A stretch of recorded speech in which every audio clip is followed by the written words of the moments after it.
मुलायम सिंह जी थे, उनसे बड़ा लीडर इस सदी में पैदा ही नहीं हुआ।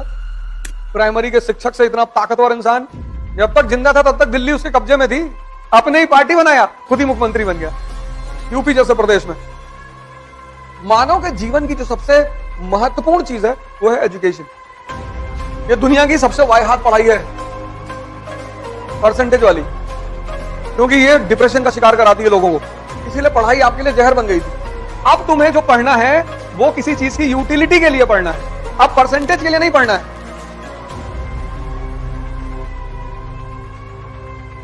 एक से एक लीडर है यार, इस कंट्री में लीडरों की कमी है। अभी मुलायम सिंह जी थे, उनसे बड़ा लीडर इस सदी में पैदा ही नहीं हुआ। प्राइमरी के शिक्षक से इतना ताकतवर इंसान, प्राइमरी के शिक्षक, बहुत लोग उनसे चिढ़े भी हैं, सब लोग तुमसे खुश भी नहीं रहेंगे। तुम्हारे माँ बाप में से एक ही तुमसे खुश रहेगा। खुश तो तुम सबको कर ही नहीं पाओगे दुनिया में, लेकिन उस आदमी की अचीवमेंट, जब तक जिंदा था तब तक दिल्ली उसके कब्जे में थी, अपने ही पार्टी बनाया, खुद ही मुख्यमंत्री बन गया यूपी जैसे प्रदेश में। 92 में समाजवादी बनाई, 93 में समाजवादी पार्टी के सीएम।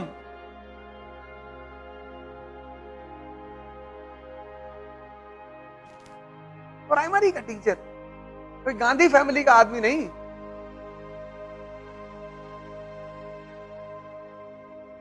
लेकिन जब सम्मान मिलता है तब आदमी को बहुत जागरूक रहना चाहिए। सम्मान मिलने वाले को बड़ा अच्छा लगता है, लेकिन सबसे ज्यादा खतरा उसको होता है। सम्मान अहंकार पैदा करता है, अहम, और अहंकार दिमाग खराब कर देता है। जहां दिमाग खराब हुआ तुम गए। उपलब्धि को हजम करना सबसे बड़ी बात है। उपलब्धि मिलना बड़ी बात नहीं है, उसको हजम करना। विनोद कांबली सचिन से अच्छे खिलाड़ी थे और ज्यादा उपलब्धि मिली शुरुआत में, पर वो डाइजेस्ट नहीं हुई। जब सर पे चढ़ जाती है बहुत परेशान करती है। शराब तो कम परेशान करती, वो ज्यादा करती। कुछ लोगों को तुम देखोगी, उपलब्धि मिल गई तो चलने का अंदाज बदल गया, बात करने का अंदाज बदल गया। ऐसे खड़े हैं बाजार में तो तुमको देख के लग जाता है कि देखो इसका दिमाग खराब हो रहा है। चलो भगवान आपको तरक्की दे। मानव के जीवन की जो सबसे महत्वपूर्ण चीज है वो है एजुकेशन। बशर्ते एजुकेशन एनलाइटनमेंट के लिए हो, एम्प्लॉयमेंट के लिए ना हो। इस बात को मैं बार बार बोलता हूं। एजुकेशन, एम्प्लॉयमेंट तो बहुत छोटी चीज है, दिलाई देगी। बड़े सारे लोग हैं जो कभी नहीं पढ़े, एसी बनाने का काम सीख लिया, अच्छा पैसा कमाते हैं। फ्रिज बनाने का काम सीख लिया। बड़े सारे ये जो स्कूटर बाइक वगैरह बनाते हैं, आप देखो उन बच्चों को, बहुत अच्छा पैसा कमाते हैं, बहुत अच्छा पैसा कमाते हैं। उसमें से बहुत सारे लोग पढ़े ही नहीं है। तो हमारी गाड़ी जो बनाता रहीम, वो कभी स्कूल ही नहीं गया। उसकी पर मंथ की इनकम 10 लाख 15 लाख ऐसे ही है। कारें बनाता है सिर्फ, हर सब तरह की, वो कैश पैसा लेता है, जीएसटी देता नहीं, और मोदी जी को गाली भी देता है। हम तो कहते हैं बेवकूफ, मोदी जी तेरे लिए तो फायदेमंद है। और क्यों? हमने कहा हम 18% जीएसटी देते हैं क्योंकि हमको सारा पेमेंट होता है चेक में, और तुम लेते हो कैश में। बड़ी मुश्किल से मुझे पता चला कि इसका अकाउंट भी है। पहले के भैया मेरा कोई अकाउंट नहीं, भैया और खाता खोला ही नहीं। फिर एक दिन उसका लड़का मिल गया मुझे, मैंने कहा वो तेरे पापा का अकाउंट खुलवाना है, गवर्नमेंट का ऑर्डर है कि जितने भी लोग गाड़ियां बनाते हैं सबका अकाउंट खोला जाएगा। कहा है तो उनका अकाउंट। मैं कैसे? हम लोग की स्कूल फीस चेक में ही जमा होती है। तब मैंने इससे कहा, मैंने कहा वो तेरा अकाउंट, अरे भैया शिक्षा का उद्देश्य यही था कि तुम्हें बताए कि चीजें ये क्या है, ये क्यों है, ये कैसे है, तभी तो ये खुलेगा। अभी तुम्हारे सामने एक बहुत बड़ा शिक्षक दिन भर टहलता रहता है, तुम उसे देखते ही नहीं हो। बहुत बड़ा शिक्षक, बहुत बड़ा गुरु, तुम उसे देखते ही नहीं। अगर उसको दिन में एक बार देख लो, रिक्शा वाला, कोई नहीं कहता पूरे भारत में कि मेरा रिश्तेदार रिक्शा चलाता है, किसी ना किसी के तो होंगे ही। हमारे भी होंगे, तुम्हारे भी होंगे, लेकिन ना हम कहेंगे ना तुम कहोगे।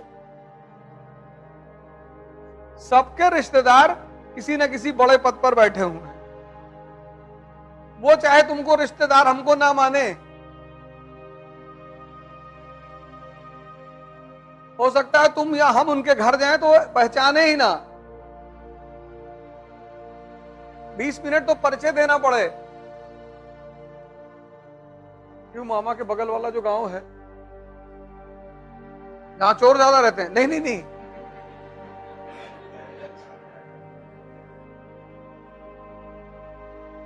मानवीय प्रवृत्ति है ये मानवीय प्रवृत्ति है। ये गुरु है। किसी एक रिक्शा वाले की फोटो खींच के रख लो, जब पढ़ने का मन ना कहे तो उसको देख लिया करो।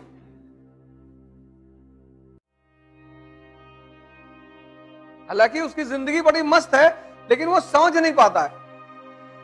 मस्त इस तरह से है, मेहनत करता है दिन भर, तो शुगर नहीं है उसको, डायबिटीज नहीं है, 3 किलो मिठाई खा सकता है, जितना तुम डिब्बा लाए तो सब भर के खा लेते। तो कम से कम 2 किलो मटन खा लेगा वो। कोलेस्ट्रॉल तो होगा ही नहीं उसको। दिन भर रिक्शा चला रहा है, सब पसीना बह के निकल रहा है, तो 2 किलो मटन खाएगा, कलौटी कबाब और रुमाली रोटी।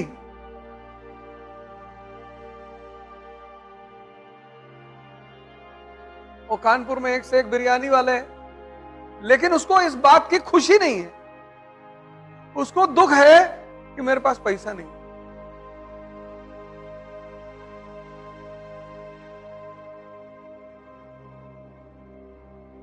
सुबह निकलोगे, झील जाओगे, वहां पे सब अमीर टहलने आते हैं। वहीं झील के सामने एक मशीन वाला लेके बैठता है, शुगर वाली मशीन, चेक करके बताता है कितनी ज्यादा है, 350 है, अरे 2 राउंड और मार ले।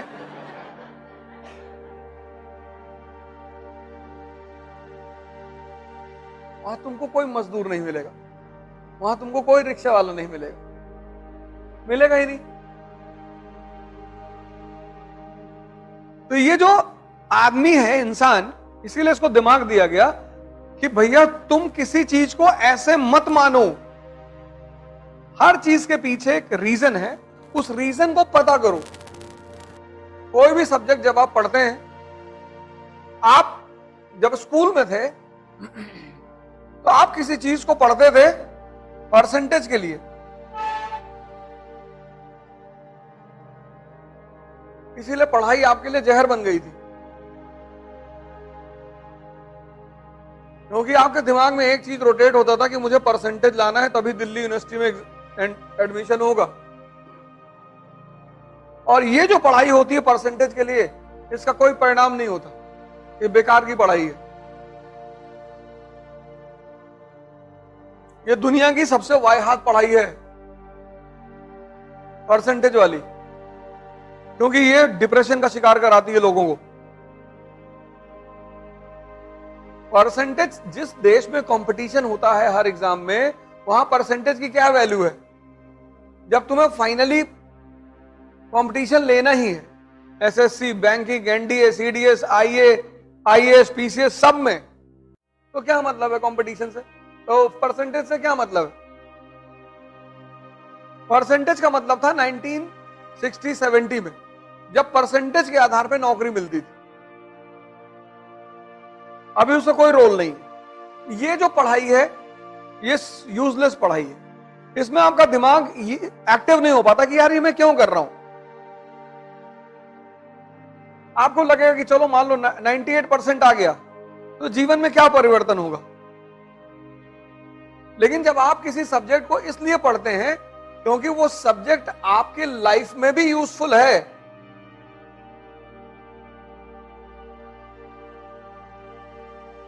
आप भारत के राजा बन गए, प्राइम मिनिस्टर, और आपने अशोक को पढ़ रखा है, तो आपको पता है कि जब अशोक भारत का राजा बना तो भारत में ब्राह्मणिज्म,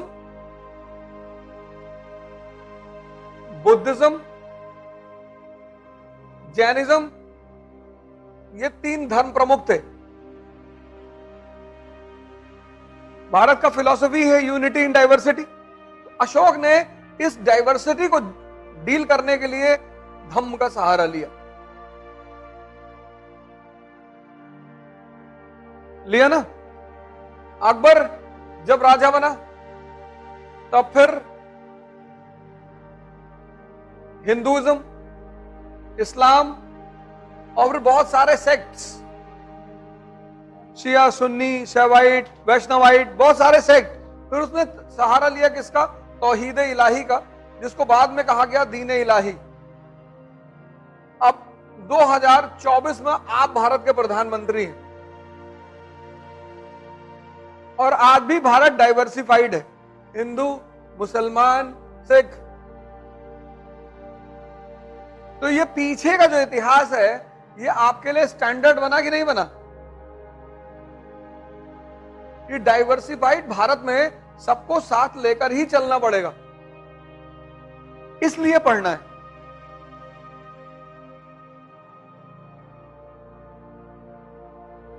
इसलिए पढ़ना है।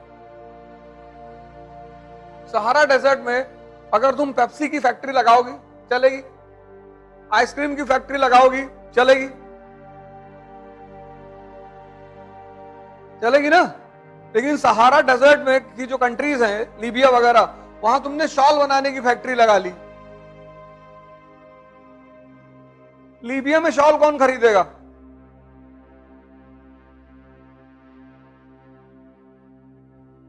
लीबिया में कोई शॉल खरीदेगा? कम रात के लिए खरीदेगा। लेकिन रात के उनकी भोजन इतना प्यारा होता है, ऊंट ऊंट खाते हैं तो ऐसे ही रहते हैं, उनका भोजन बड़ा अच्छा है।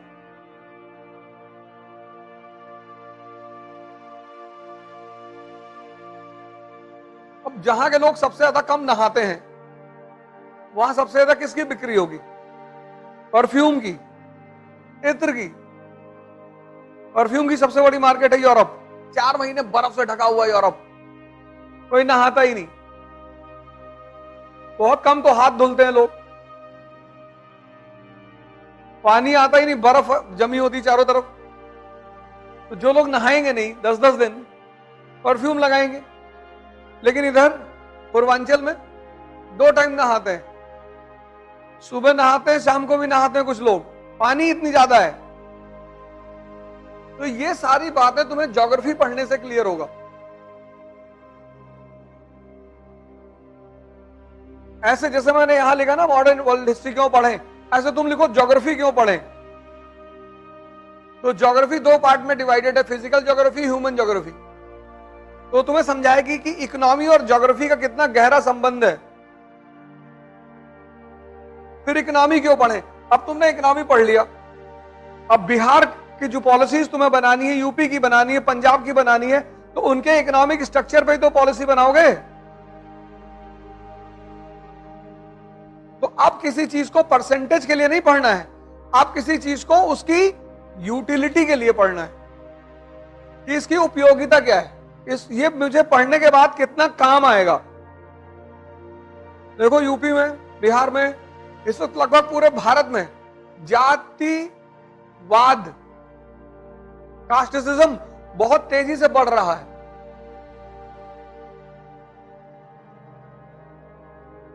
भारत में देखो सबको वोट करने का अधिकार है। अब जैसे तुम कोचिंग में आए हो और तुमने फीस नहीं जमा की तो तुम्हारे ऊपर फर्क नहीं पड़ेगा क्लास चले कि ना चले, लेकिन जिसने जमा की है उसके ऊपर फर्क पड़ेगा।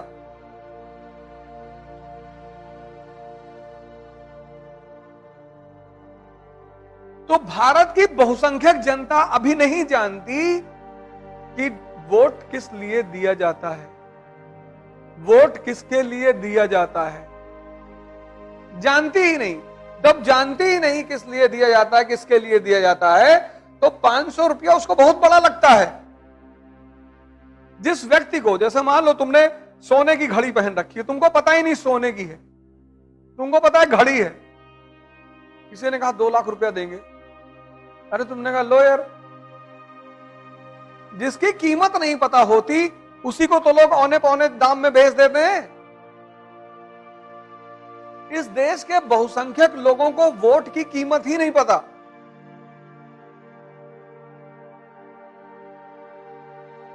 तो एक बोतल 500 रुपए में दे दिए, ले जाओ। औरत ने कहा तुम्हारा तो फायदा हो गया, हम काहे करें। उसको भी साड़ी पकड़ा दिए ले जाके, वो भी दिया ही।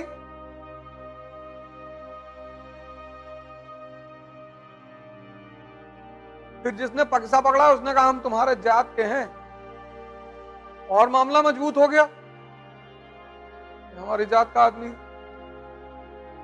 वही जात वाला वोट लेते वक्त तुमसे जात बता देगा, लेकिन जब उसको अपने बेटे की शादी करनी होगी, एक दलित आईएएस एक रिक्शे वाले दलित के घर शादी कभी नहीं करेगा, और ना एक ब्राह्मण आईएएस रिक्शे वाला ब्राह्मण के घर में शादी करेगा। तो इस देश की जो जनसंख्या है बहुसंख्यक, उसको पता ही नहीं चीजें क्या है, क्यों है, कैसे है, तभी तो उसका विकास नहीं हो रहा है। व्यवस्था में कोई कमी नहीं है। मैंने कहा ना, हमारी शिक्षा प्रणाली ने सिर्फ परसेंटेज को लेकर पढ़ाया बच्चों को। पढ़ लो, आईआईटी क्वालिफाई कर लो, मेडिकल क्वालिफाई कर लो, बस नौकरी कर लो, तुम्हारी शादी हो जाए। उससे बड़ा दुनिया में इस देश में कोई सपना ही नहीं है। जैसे हर आदमी सिर्फ शादी करने के लिए पैदा ही हुआ है। इस देश में जो सबसे बड़ी उपलब्धि है वो है शादी। माँ कहते हैं कि भैया तो तुम्हारी शादी कर दें किसी तरह।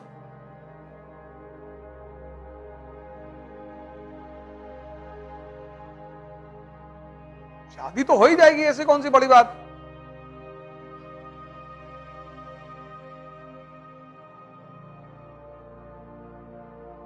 उससे बाहर निकलो। शिक्षा का जो मूल उद्देश्य है उसको पहचानो, दिमाग को जिंदा करना। और एक जिंदा दिमाग डॉक्टर बनेगा, आईएएस बनेगा, इंजीनियर बनेगा, मंत्री बनेगा, सब बनेगा। वो सिर्फ नौकरी करने के लिए पैदा नहीं हुआ है। उसको मजा आएगा वो साइंटिस्ट बनेगा, उसको मजा आएगा वो राइटर बनेगा।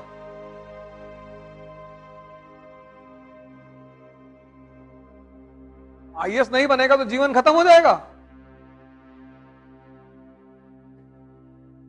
अब तुम्हें जो पढ़ना है वो किसी चीज की यूटिलिटी के लिए पढ़ना है। बात समझ में आ गया ना। अब परसेंटेज के लिए नहीं पढ़ना है।